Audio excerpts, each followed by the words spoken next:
Hi everyone, it's Reba. Welcome back, and welcome back to another Reba Wrapped video. I typically talk about books on this channel, but at the beginning of the year, I like to review all the media I consumed in the past year.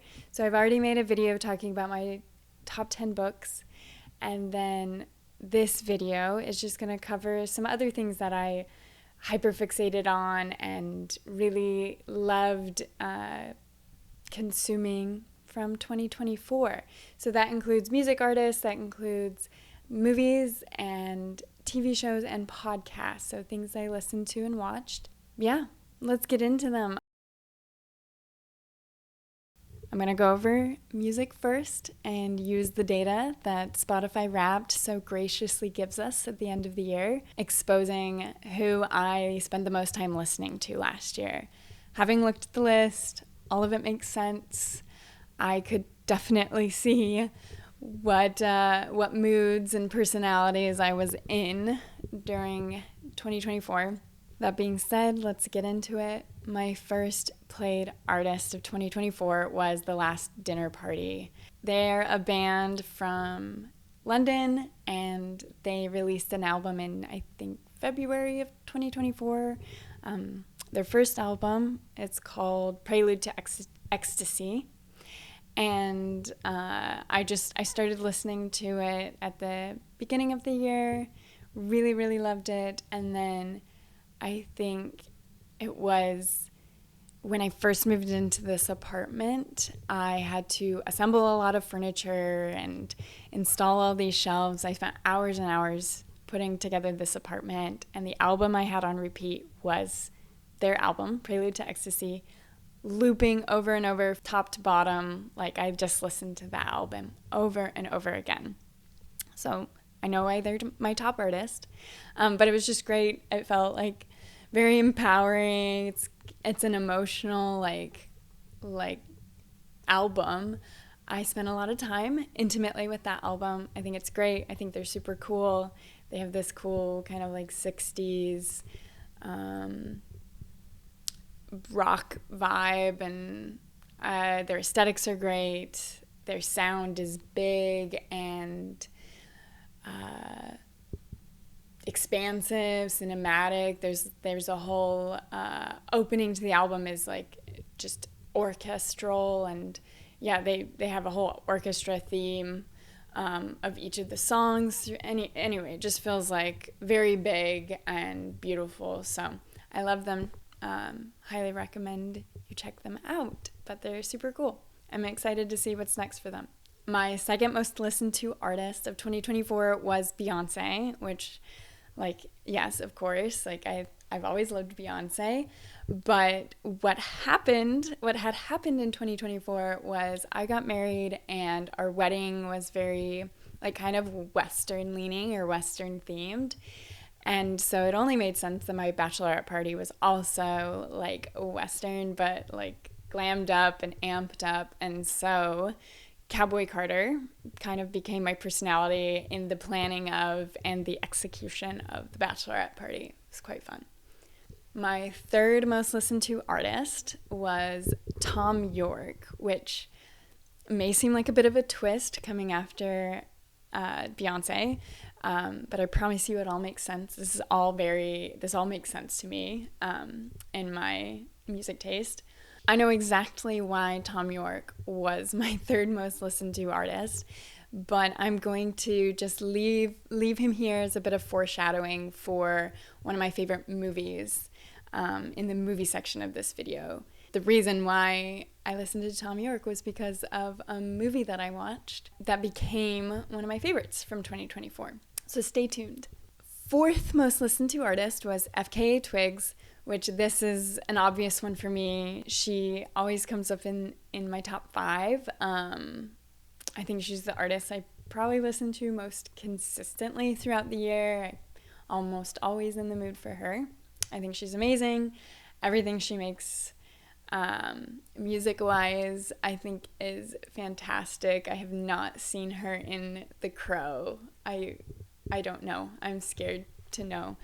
But I am very excited. She's coming out with an album at the end of January.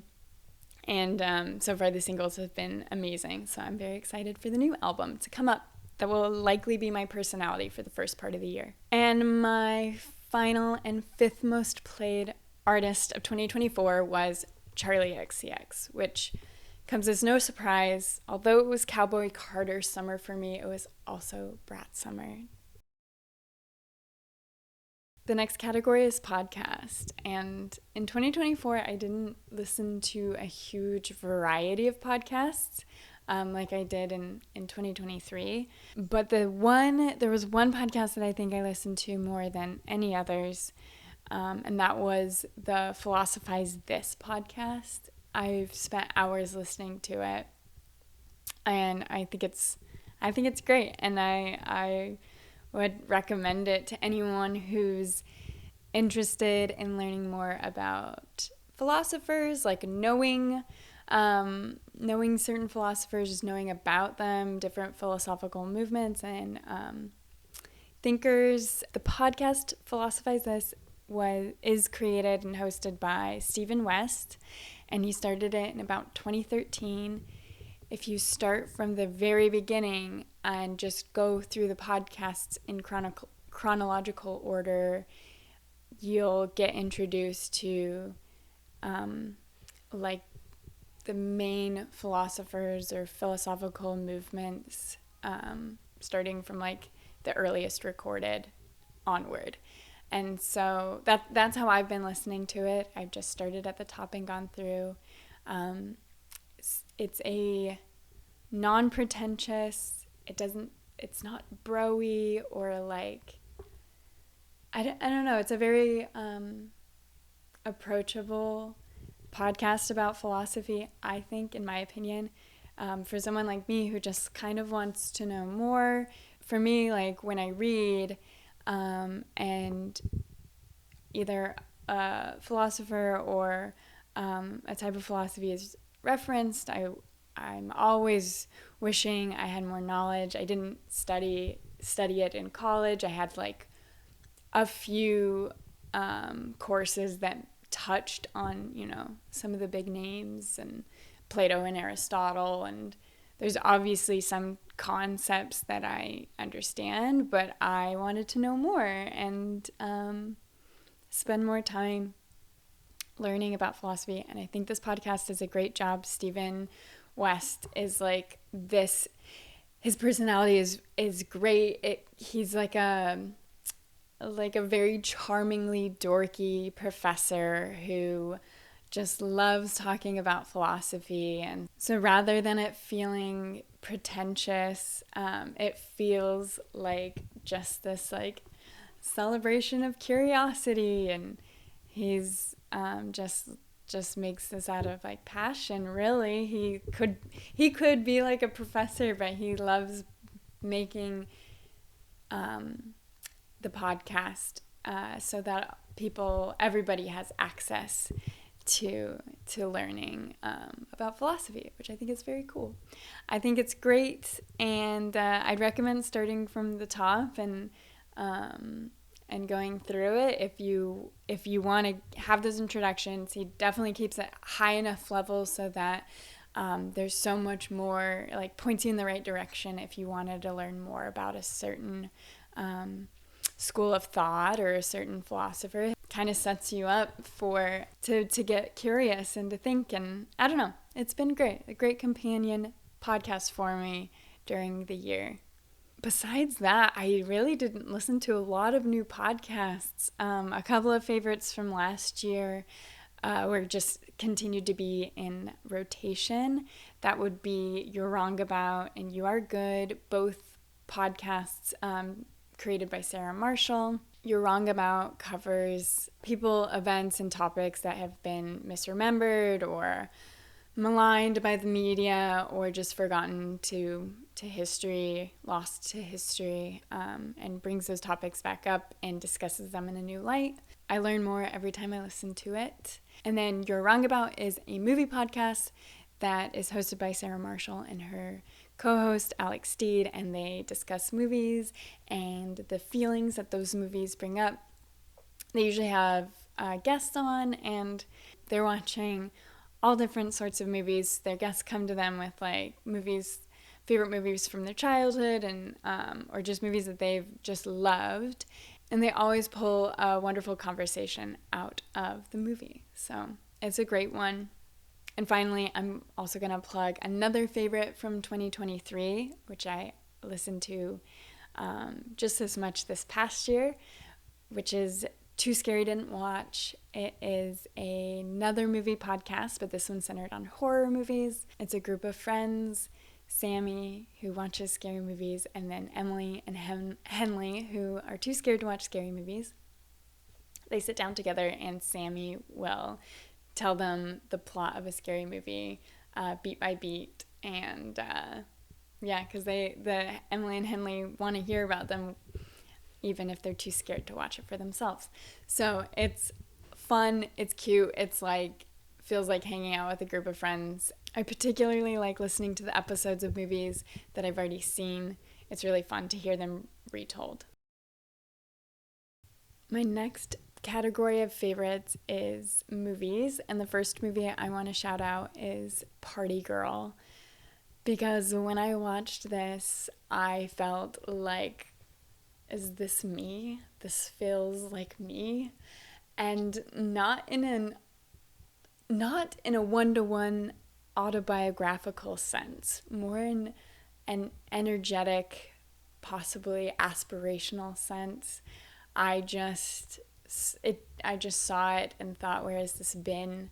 My friend Katie and I do a movie night in which we just call each other about every week and watch a movie at the same time together. We live in 2 different cities. But that was one of the first movies we watched in 2024, and we both loved it. I think about it all the time, and I'm actually probably going to watch it again soon. It felt like me, and I don't know how else to explain that. It just is.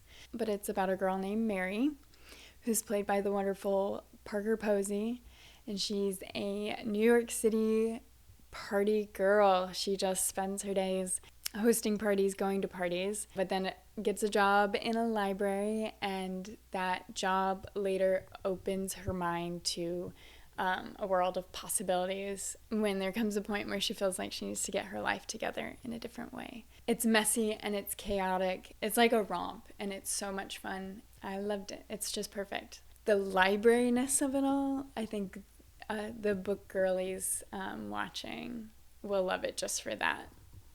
And the party girlies will love it too. I should say my favorite movies, I don't have them in a ranked order. I think I just listed them in the order in which I watched them. So, just to be clear. But the second movie I want to talk about is Perfect Days. This came out, I think, in 2024. And it's a Wim Wenders movie, who I've loved this director, so I was excited for this movie anyway, but didn't realize how much I would love it or how much I would need it this past year. Just a beautiful, meditative film about a man who goes about his days as a toilet cleaner in Tokyo. So every day he gets up, he has the same little routine, and he cleans public toilets around the city. And it's about his days and how he cultivates his hobbies and just finds like peace and beauty in this simple way of life. He appreciates all these little beautiful moments that occur during his days, and that is about it. That is like basically what happens in the movie. There's a particular saying in the movie that I continue to like remind myself of. Now is now, next time is next time. For me, it's just a wonderful reminder when I start to feel anxious or I need to to become more present and kind of center myself in the present. Just a beautiful movie about being present and finding beauty in all the fleeting little moments of our lives. Number 3 movie I'm going to mention is Furiosa. Furiosa is it's like a prequel to Mad Max Fury Road, and I love the Mad Max franchise. I especially loved Mad Max Fury Road. It's one of my favorite movies, and so I was really, really excited to see Furiosa when it came out because it's been way too long. I like a lot of dystopic, post-apocalyptic, genre type things, and Mad Max just works really well for me because it's like very much in that genre. It's a hyper stylized in an interesting way. Furiosa, like I said, is somewhat of a prequel, even though it came out after Mad Max Fury Road, but it is about the backstory of Furiosa, who's a character that you're introduced to in Fury Road. It's a saga, it's an odyssey type of a story about Furiosa being snatched from her home, the land of the many mothers, which is like this land of abundance and health. She gets snatched from that and then has to survive and grow up in the desert wasteland. She's kind of caught between two different warlords of these different factions, and she's battling them while also not exposing her home so that she can go back to it one day and it doesn't get corrupted. I understand the criticisms about the movie's use of CGI, but I think as a fan of the franchise, I think it was really fun and really great. The next movie I want to talk about is a Luca Guadagnino film, which he was going to be on this list no matter what this year, but I had originally thought it would be Challengers because I saw that earlier this year and absolutely loved it. Fantastic film. But everything changed in the fall when Katie and I watched Suspiria, Guadagnino's 2018 Suspiria, and that then became my favorite. It was my first time watching it, and I became so obsessed with it immediately. And it is still very much like carried over into my 2025 personality.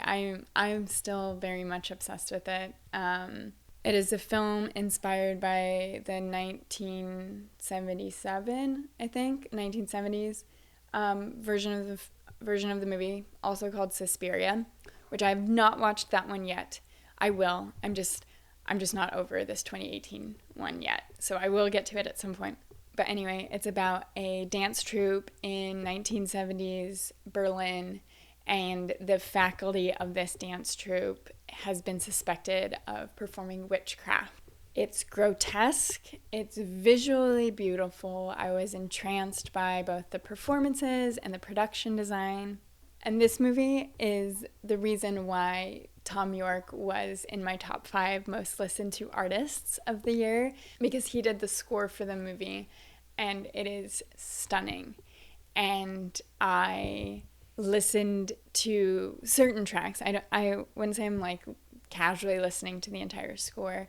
That would be psychotic, but there is definitely some tracks that I continue to listen to, and I especially listened to in November when I was writing. I was very inspirational to me, so I listened to the soundtrack a lot following the movie, and it's fantastic. And then finally, I just want to talk about 2 movies that I also watched with Katie during our weekly movie nights. 2 movies that we chose to watch in November that were kind of maybe soul movies, or I don't know. For me, there's a movie that I feel like it's like stitched into my soul, or it like printed in on me somehow, because I watched it so many times as a kid, and it just like it feels so comforting to watch it now as an adult. And that movie for me is the 1994 Little Women. Katie knows this, and we watched it together. And then for her choice of that same kind of movie, she chose The Secret Garden. And both of those movies, like, were just so, like they were like hugs when we were watching them. They were just like, oh, they just brought, like, watching, I don't know. If you have a movie that you've watched so many times that's like, you can see the scene happening before it happens because it's like memorized. Both of these movies, they're childhood favorites. They're part of us, and I loved rewatching them. I love Little Women. I love The Secret Garden. This would just be my recommendation to you to like watch those movies that you loved as a kid, and they can be so comforting and heartwarming. My final category of favorites is TV shows. Again, no particular order. These were just my favorite TV shows that I watched in 2024. The first one is The Bear. I watched all of the seasons this year, all 3 seasons. Yes. I mean, it's a great show.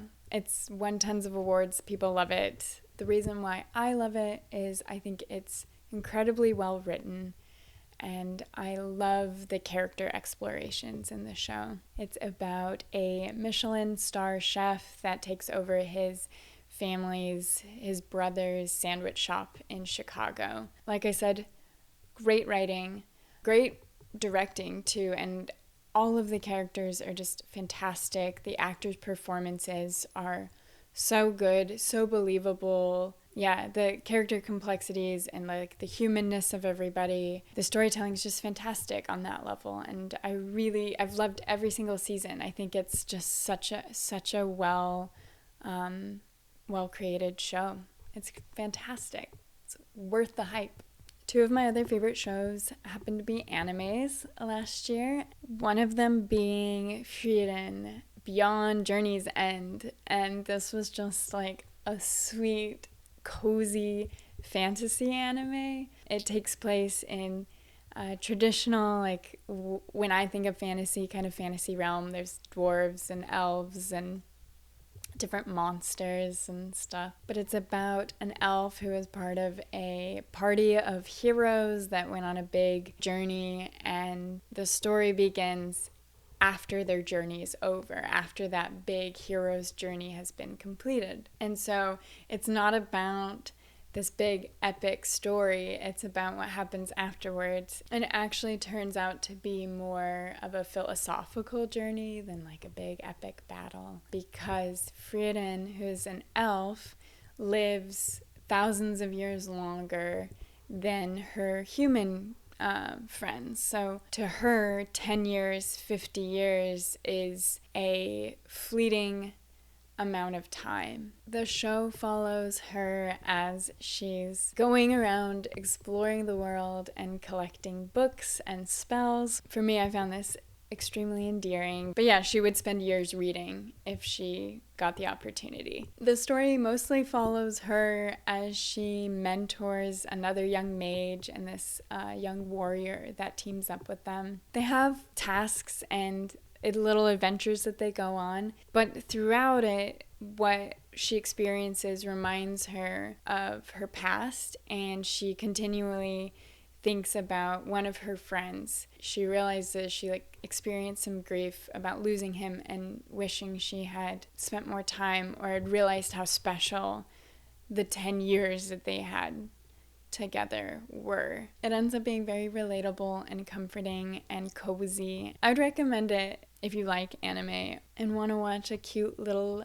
book-obsessed elf on a little journey. The other anime is Dandadan, which couldn't be more different than the energy of Frieren. Whereas Frieren is very cozy and peaceful, Dandadan is very upbeat and energetic. Stylistically, it looks incredible. It's also a very funny and irreverent show, but it has a lot of heart, and it's really sweet too. It's about 2 high schoolers. One believes in the occult, the other believes in aliens, and they become friends when they test each other's beliefs and get roped into fighting off aliens and demons together with some newfound powers. It's fun. The characters are incredibly lovable, and yeah, it's a good time. 2024 was definitely a year where I gravitated towards comfort shows and rewatching shows that I've already seen and loved. And so my final two shows that I want to talk about are some rewatches. They're both from the brilliant mind of Phoebe Waller-Bridge, Fleabag, and started rewatching Killing Eve last year.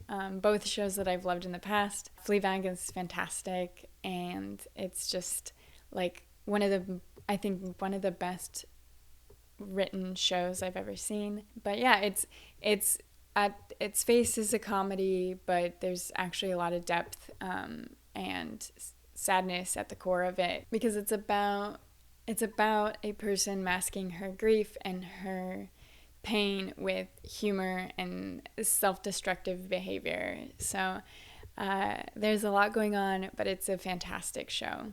The other show, Killing Eve, I think I've only completely watched the first 2 or 3 seasons. I actually haven't completed it, only because I think it falls off. I think Phoebe Waller-Bridge's involvement in it tapers off too, which may be the reason, but at least the first couple of seasons are excellent. It's inspired by a series of novels about a woman named Eve who works for MI5 or MI6 in London, and then a assassin who works for like a mysterious agency and goes about doing high profile assassinations around Europe. Anyway, Eve has to target this assassin whose name is Villanelle, and it becomes a little game of obsession and cat and mouse kind of chase across Europe, and it's quite fun. The dialogue is unexpected and witty, and the characters are like very eccentric and interesting, so it makes for a really fun kind of like a spy thriller. Those were welcome favorites of 2024, and I'll be happily rewatching them, I'm sure, in the years to come. That's it. That's my very long list of favorite media besides books. Although I love talking books, I also love talking about the other things that consume my mind, and love having this platform to share those things. Would love to hear if you have listened to or watched any of these things that I've just talked about, if you have similar favorites, or if you have recommendations for me. But yeah, thanks so much for watching. Thanks for watching my videos in 2024. I got some exciting stuff for you in 2025 that I can't wait to get to. That's it for today. I'll see you in my next video. Bye.